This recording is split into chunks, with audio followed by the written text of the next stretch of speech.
आप भी हर जगह कुछ चुनाव प्रचार लगातार कर रहे हैं। जिस तरह से जिन मुद्दों को लेकर ऑपोजिशन महागठबंधन की बात करें, राहुल गांधी बात करें या तो तेजस्वी यादव, जो उन्होंने मैनिफेस्टो जारी किया है कि 14 जनवरी तक अगर आता है, 1 महीने के अंदर हम जो है नौकरी देने की बात। देखिए, राहुल गांधी और जिनका नाम आप ले रहे हैं, इनकी जो पूरी रणनीति, राजनीति की रणनीति कह लीजिए या चुनाव की रणनीति कह लीजिए, पूरी तरीके से झूठ और जुमलेबाजी पे टिकी रहती है।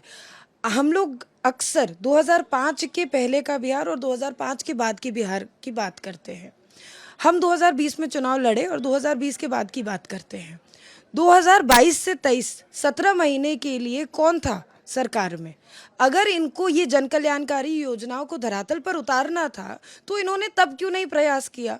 आज एनडीए की गवर्नमेंट ने 125 यूनिट बिजली फ्री किया।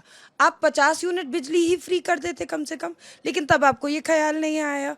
आप आज जीविका दीदी को 30,000 रुपये देने की बात करते हैं, आप तब जीविका दीदी को कम से कम 5,000 रुपये ही दे देते, तब आपने ये सब नहीं सोचा। लेकिन आज क्योंकि समय है वोट डालने का, तो आप जुमलेबाजी फैलाने का प्रयास कर रहे हैं और इस तरह से लोगों को कंफ्यूज करने का काम कर रहे हैं।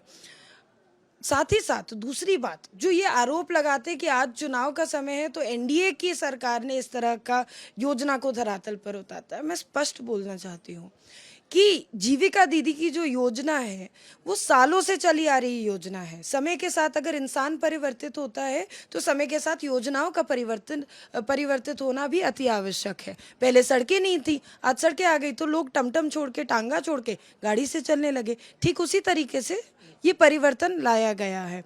दूसरी ओर जहां ये लोग जो इस तरह का आरोप लगाते हैं, हमारे प्रधानमंत्री जी ने पार्लियामेंट हाउस से अनेकों बार खड़े होकर कहा है कि आप वन नेशन वन इलेक्शन करा लीजिए, तो इस तरह की बात सिर्फ बिहार ही क्यों, पूरे भारत से समाप्त हो जाएगी।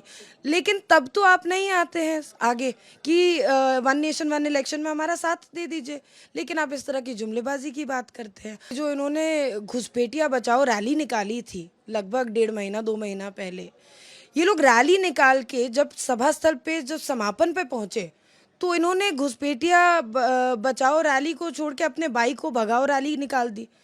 दूसरे जो इनके भाई थे, जो बड़ा जय वीरू की रैली में फोटोज आ रही थी, मंच पे कार्यक्रम स्थल पे तो फोटोज ही नहीं थी, किसी की उपस्थिति ही नहीं थी किसी की।